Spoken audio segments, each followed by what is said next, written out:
Hello students, my name is Ajay Kumar और इस particular video में हम लोग बात करने वाले हैं कि बहुत सारे बच्चे सोच रहे हैं कि सर हमारा तो जीआरएफ क्लियर है।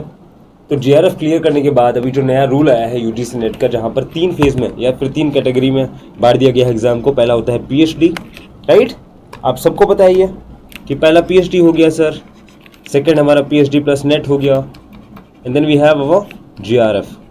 ठीक है, तो प्रीवियस ईयर वालों का क्या, जिन लोगों का पहले से पिछले दिसंबर में या जून में जिन लोगों का जीआरएफ हो गया है, क्या उनको भी दोबारा एग्जाम देना पड़ेगा, उसी रिगार्डिंग हम लोग बात करने वाले हैं। तो देखो, अब जो पीएचडी प्लस नेट और जीआरएफ है, ये फ्रेश वाले बच्चों के लिए आप एक तरीके से मानो कि जो भी नया बच्चा फ्रेश है, जिनका जो पीएचडी में एनरोल नहीं है, जिनका नेट क्लियर नहीं है और जिनका जीआरएफ क्लियर नहीं है, उन लोगों ने क्या करना है, उनको सीधा सीधा आंख बंद करके इन तीनों कैटेगरी पे क्लिक कर देना है।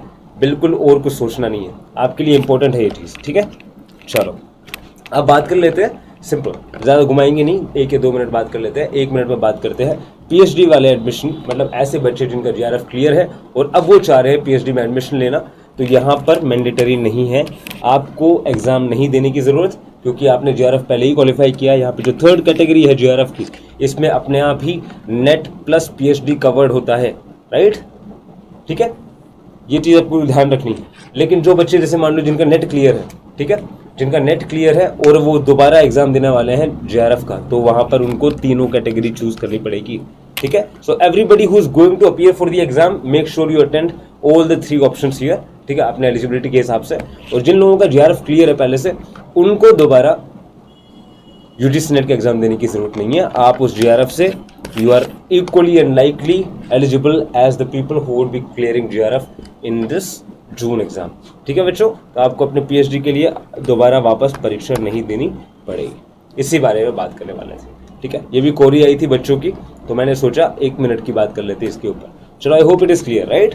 सो पहले से जिनका जीआरएफ है, उनको पीएचडी या फिर यूजीसी नेट का एग्जाम फॉर्म फिल करने की जरूरत नहीं है। ठीक है, वो इक्वली एलिजिबल होंगे। ठीक है, जाने से पहले पेपर उनके लाइव बैचेस यहाँ पर 29 अप्रैल से शुरू हो चुके हैं। फिलहाल अगर IFAS 30 इस्तेमाल करते हो कोड, तो आपको 30% फ्लैट डिस्काउंट देखने को मिलता है। ठीक है, सो मेक श्योर, यहाँ पे आपको test series, recorded courses and paper उनके लाइव बैचेस देखने को मिलते हैं। ठीक है, so make sure to join our IFAS app. यहाँ पर ये अपने NTA की यूजीसी नेट टॉपर्स है, जिन लोगों ने IFAS से पढ़ के अपने नेट जीआरएफ क्वालिफाई किए हैं। So make sure to join us on our IFAS app, where learning meets success. I will be seeing you in some next video और lecture, and then please take care of yourself and keep learning. Thank you.